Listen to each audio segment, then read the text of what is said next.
আল্লাহর কাছে চাওয়ার বিভিন্ন পদ্ধতি আছে। আল্লাহ কোরআনে শিখিয়েছেন ইস্তাঈনু বিস-সাবরি ওয়াস-সালাহ, আল্লাহর কাছে চাইতে হয় সবর এবং নামাজের মাধ্যমে। খুব মজার জিনিস, কিন্তু আমাদের দেশে যারা বেনামাজি তাদের কোনো সবর নেই। মুরগির অসুখ হলেও পীর সাহেবের কাছে ওঠে। আসলে বাস্তব, নামাজ পড়লে মানুষের মনে সবর আসে, আল্লাহর উপর ভরসাটা আসে।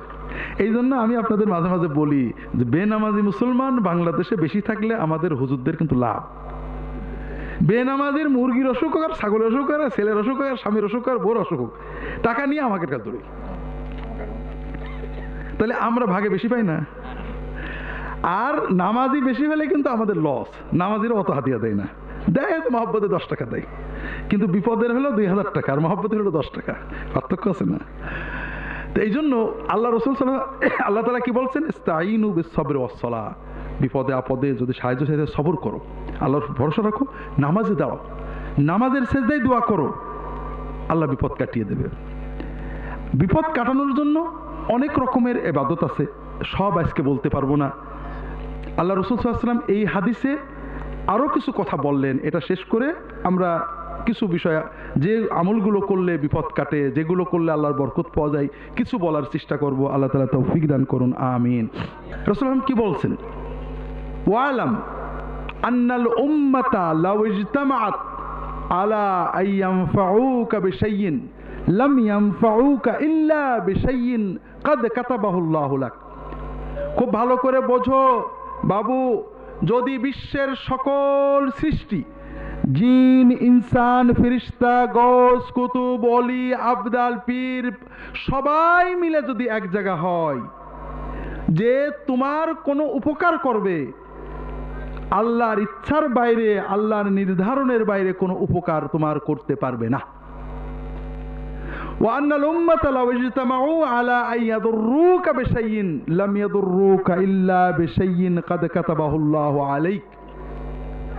আর যদি সারা সৃষ্টি, জিন, ইনসান, ফেরেশতা, মানুষের ভিতরে অলি, বুজুর্গ, গৌস, পীর, আম্বিয়া সবাই মিলে একসাথে হয়ে সিদ্ধান্ত নেয় যে তোমার কোনো ক্ষতি করবে, আল্লাহর ইচ্ছা নির্ধারণের বাইরে কোনো ক্ষতি করতে পারবে না। কথা বোঝেননি? এটা মনের ভিতরে জোর রাখতে হবে। আর এটা হলো আমাদের বাঁচার পথ, আমাদের দাঁড়িয়ে থাকার পথ। এটা ভুল হলেই শিরকে চলে যাবে। আল্লাহ কোরআন কারিমে সুন্দর করে বুঝিয়েছেন, দরাবাল্লাহু মাসালান রাজুলান ফীহি শুরাকা ও মুতাশাকিসুন ওয়া রাজুলান সালামান লিরাজুল হাল ইস্তাবিয়ান। দুজন মানুষ, একজন মানুষের, একজন চাকরের অনেকগুলো মালিক। বাজারের 50 জন চায়ের দোকানদার একজন চাকর রেখেছে। একজন চাকরের 50 জন মালিক, আর একজন চাকরের একটা মালিক। দুইজন কি সমান? ভালো অবস্থাকার। এক চাকর এক মালিককে কষ্ট হলেও খুশি করতে পারে, আর মালিক যদি 50 জন হয়, জীবন শেষ করলেও সবাই রাগ করবে। এই তোর কখন না বলি চা দিয়ে যা, বলো অমুক ছাড় ডাকছিল, অমুক ছাড় ডাকলে আমি ছাড় না। হ্যাঁ, ঠিক আছে না? যারা ইমানদার তাদের মালিক একমাত্র কে? সে জানে আমার ভালো মন্দ কার হাতে। আমি ছুটি, আমি চাষ করি, ব্যবসা করি, মন্ত্রীর কাছে, এমপির কাছে, চাকরির জন্য ছুটি, কাম করি, আল্লাহর হুকুম করি, কিন্তু ভালো মন্দর মালিককে? যে আল্লাহ আমাকে আমার চেয়েও ভালোবাসেন, মায়ের চেয়েও ভালোবাসেন, আমার ভালো মন্দ আমার চেয়ে বেশি বোঝেন, ঠিক না? কাজেই মুমিনের মনে কোনো টেনশন থাকে না। আর যে মুশরিক, তার মনে শুধু টেনশন, কোথায় যাব, কোথায় যাব, কোন দরগায়, কোন মাজারে, ওই গাছের পানি, ওই পুকুরের জল, ওই কুমিরের গায়ের ময়লা, ওই শোল মাছের গায়ের ময়লা, ওই কচ্ছপের ঝুটো, এই জন্য সারাদিন ছুটে বেড়ায়। কথা বোঝেননি? কোনো শান্তি নেই। কোথায় গেলে কে বদদোয়া করলো আর কোথায় গেলে দোয়া পেলো, এই জন্য ও পাগল, ও মানুষের চেয়েও খারাপ, ও পশুর চেয়েও খারাপ, ও নত জানু, ওর মনটা সবসময় অস্থির। কথা বুঝতে পারেন তো ভাইরা? কাজে সত্যিকারের মানুষ হতে গেলে, সত্যিকারের সফলতা পেতে গেলে আমাদেরকে অন্তর দিয়ে বিশ্বাস করতে হবে যে ভালো মন্দর মালিক একমাত্র কে? আল্লাহ না দিলে কেউ দিতে পারে না, আল্লাহ দিলে কেউ ঠেকাতে পারে না। কথা কি বুঝতে পেরেছেন তো ভাইরা? এই যে আল্লাহর রহমত বরকত পাওয়ার জন্য প্রথম কাজ হলো ইমানটাকে মজবুত করা, দ্বিতীয় হলো কিছু কাজ করে আল্লাহর রহমতের জন্য চেষ্টা করা, ঠিক না? এই দুটো বিষয় খুব সংক্ষেপে আপনাদের কিছু বলার চেষ্টা করবো ইনশাআল্লাহ। আল্লাহ তাআলা তৌফিক দান করুন, আমিন। এই ঈমানকে মজবুত করতে হবে। ঈমান খুব সহজ। ঈমানের আরেকটা জিনিস বাদ রয়ে গেছে। এই যে ঈমান আমরা রাখবো, রাখতে গেলে একটা মডেল লাগে। এই জন্য আল্লাহ ঈমানটা দুটো বাক্য দিয়েছেন, লা ইলাহা ইল্লাল্লাহু মুহাম্মাদুর রাসূলুল্লাহ। কথা বোঝেননি? লা ইলাহা ইল্লাল্লাহ মানে কি?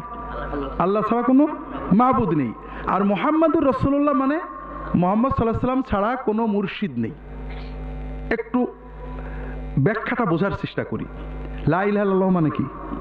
আল্লাহ ছাড়া কোনো, আর মুহাম্মাদুর রাসূলুল্লাহ মানে মুহাম্মদ সাল্লাল্লাহু আলাইহি ওয়াসাল্লাম ছাড়া কোনো মুর্শিদ নেই। তার মানে কি? আমরা ইবাদত করবো একমাত্র কার? আল্লাহ।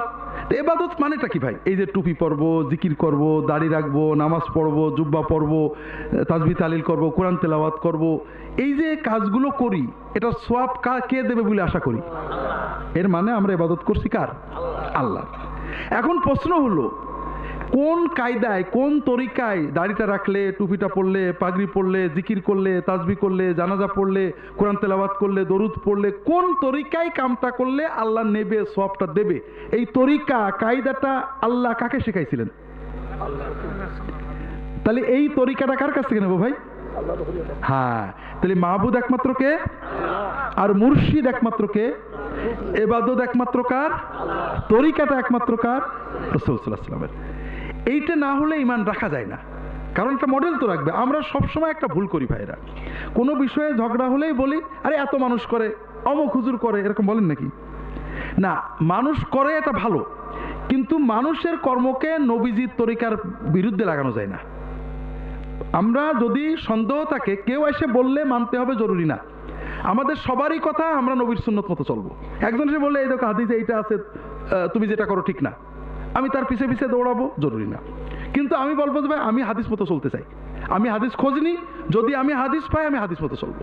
কথা বুঝতে পেরেছেন? যখন রাসূলুল্লাহ সাল্লাল্লাহু আলাইহি ওয়াসাল্লামের তরিকায় আল্লাহর ইবাদত আমরা করার চেতনাই সুদৃঢ় হব, আমাদের বাকি কাজ সহজ হয়ে যাবে।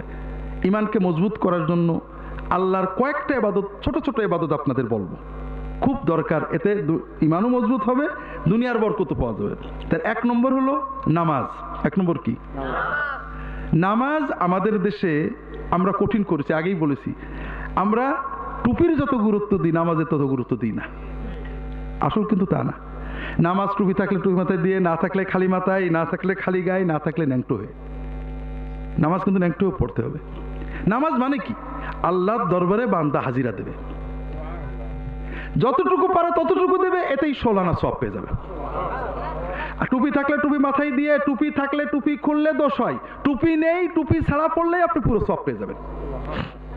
জামা নেই খালি গায়ে, কাপড় নেই ন্যাংটো হয়ে, ওযু নেই তায়াম্মুম করে, সূরা কেরাত জানেন না, শুধু চুপ করে দাঁড়িয়ে থেকে অথবা সুবহানাল্লাহ পড়ে নামাজ পড়বেন, এতেই 16 আনা সওয়াব পেয়ে যাবেন।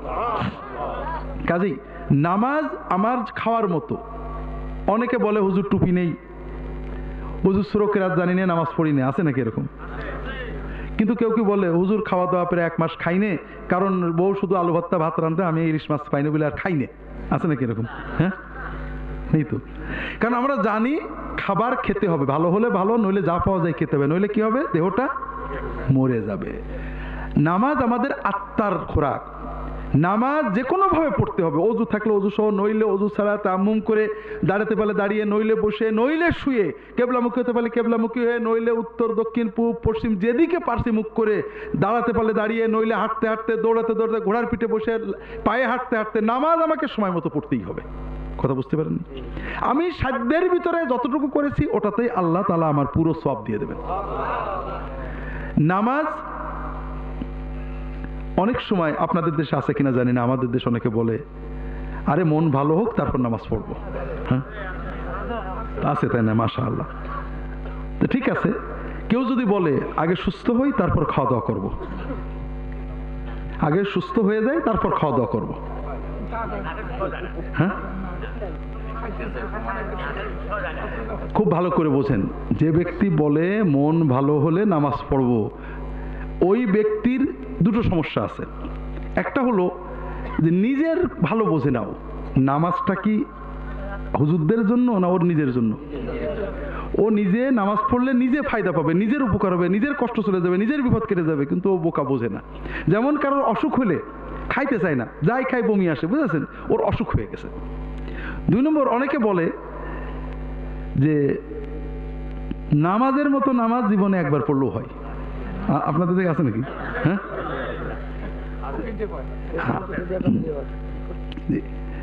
এই মুসলমান না কাফের? আবু জেহেলের মতো তার চেয়ে বড় কাফের। কারণ সে, আমাদের গোলমালটা এক জায়গায় ভাই, এই জায়গাটা ধরেন, নবীজিকে মডেল ধরেন, আর কিছু ঝামেলা থাকবে না। রাসূলুল্লাহ সাল্লাল্লাহু আলাইহি ওয়াসাল্লাম কি নামাজের মতো নামাজ পড়তেন না আলতো ফালতো নামাজ পড়তেন? সেই নামাজের মতো নামাজ কোনার আজীবনই পড়া লাগছিল না একবার পড়লেই হয়েছিল? কেউ যদি মনে করে আমি নবীর চেয়েও বড়, আমার একবার পড়লেই হয়, সে কি মুসলমান থাকে? কাজে আমাদের কোনো ঝগড়া লাগবে না। তুমি যে বললে নামাজের মতো নামাজ একবার পড়লে হয়, মুহাম্মদ সাল্লাল্লাহু আলাইহি ওয়াসাল্লাম নামাজের মতো নামাজ পড়তেন না আলতো ফালতো পড়তেন?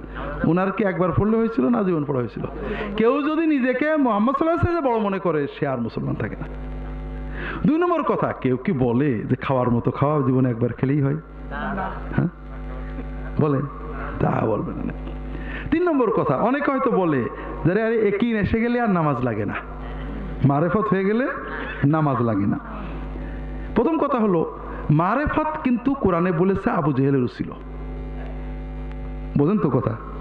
কোরআনে আছে মারেফত ইহুদি নাসারা আবু জেহেলের খুব ভালো ছিল, ওরা জান্নাতে যাবে তো?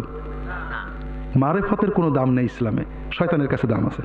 কাজে যারা মারেফত করে সব ওই শয়তানের মরার পথে চলে। মারেফত আল্লাহ কোরআনে অনেক জায়গায় বলেছে, আমার হাদিসের নামে জালিয়াতি বইও পাবেন, বিশেষ করে আবু হানিফা রাহমাতুল্লাহ আলাইহির আল ফিকুল আকবারে পাবেন। মারেফত শয়তানের কম না, সবচেয়ে বড় মারেফত শয়তানের। ও জান্নাত দেখেছে, জাহান্নাম দেখেছে, হাক্কুল ইয়াকিন আছে ওর, ঠিক না?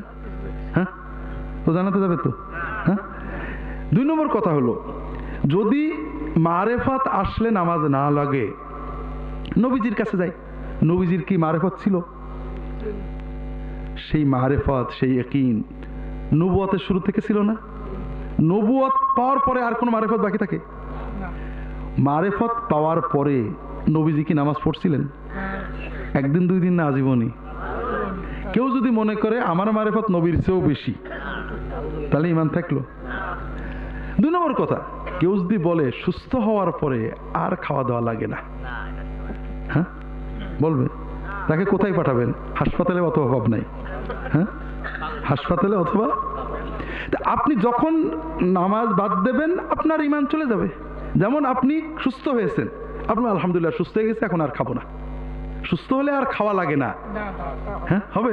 ঠিক কেউ যদি বলে একই আসলে মারেফত হলে নামাজ লাগবে না, একই কথা। কারণ যখনই আপনার নামাজ বাদ দিলেন আপনার মারেফত শেষ, তারপরে আপনার মারেফত আসেনি। আল্লাহকে আপনি চিনেছেন, আল্লাহর সামনে হাজিরা দেননি, নবীর তরিকায় আপনি চেনেননি। কথা বুঝতে পেরেছেন?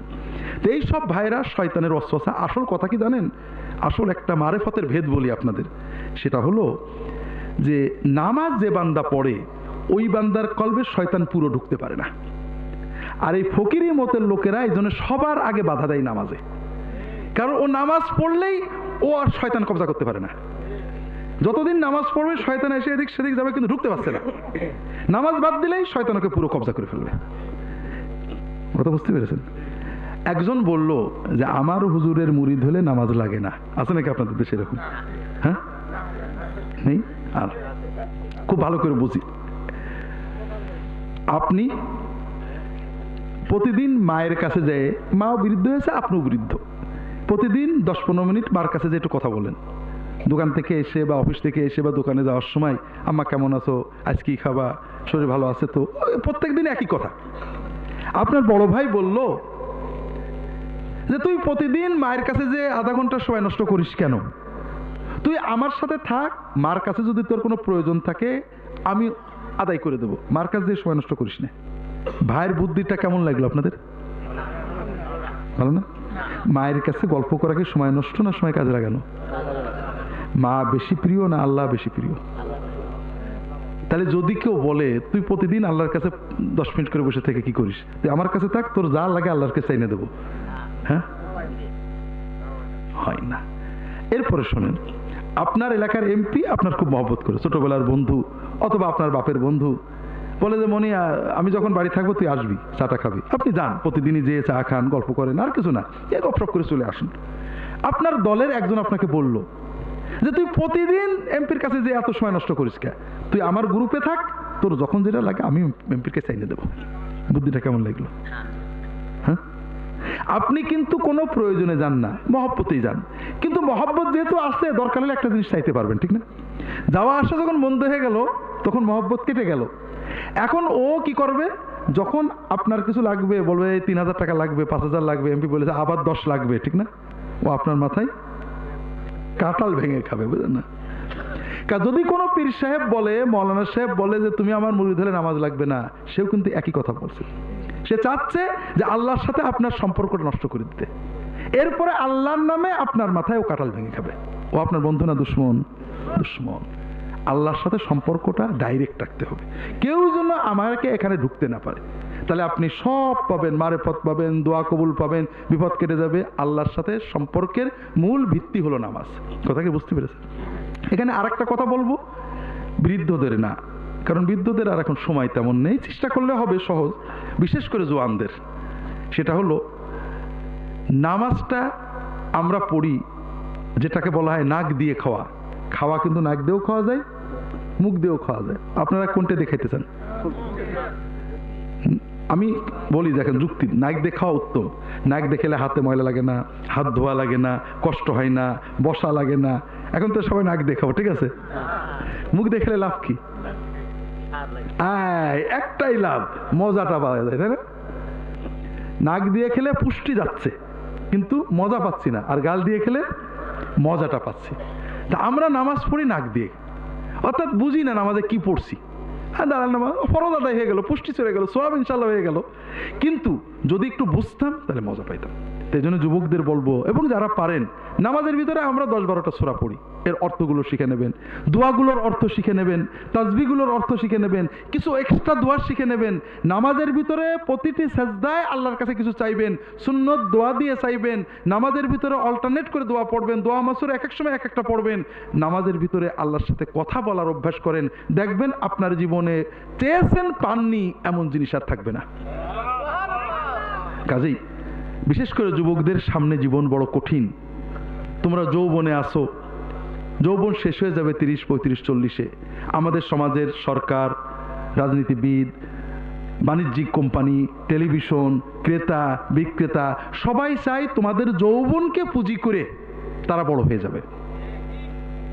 তারা যৌবনকে মাতিয়ে দেয়, মাতাও মাতাও যৌবন, বন্ধু খোঁজো, বেশি কথা বলো, বেশি সিম কেনো, বেশি মোবাইলে টাকা দাও, বেশি জিনিস কেনো, এই সেই কথা। বুঝতে পারেন? কিন্তু জীবন কি যৌবনেই শেষ না তারপরও আছে? তারপরও আছে। যদি একটা উদাহরণ আমি মাঝে মাঝে দিই, দুধ যখন আমরা জ্বালাই, দুধ জ্বালাই না, একজন আধা কেজি দুধ কিনেছে, হাঁড়িতে দিয়েছে, আধা হাঁড়ি হয়েছে, জ্বালাচ্ছে, হাঁড়ি ভরে যায় না? চিন্তা করলে এত দুধ কে খাবে, যেটুকু পরে পড়ুক, আমার এক হাঁড়ি থাকলেই হবে। ও জ্বালাচ্ছে, ঘন হচ্ছে, শেষ পর্যন্ত কতটুকু থাকে? কিছু থাকে না, ঠিক না? আমাদের যৌবনটা হলো এই উদ্বেলিত, পড়ে যায়। কথা বলেন না? যৌবনে যেহেতু গ্রোথ থাকে, এই জন্য যুবকেরা বুঝতে পারে না কি পড়ে যাচ্ছে। কিন্তু যখন যৌবন পার হয়ে 40, 45, 50-এ যাবে, তখন দেখবো অনেক কিছু হারিয়ে গেছে।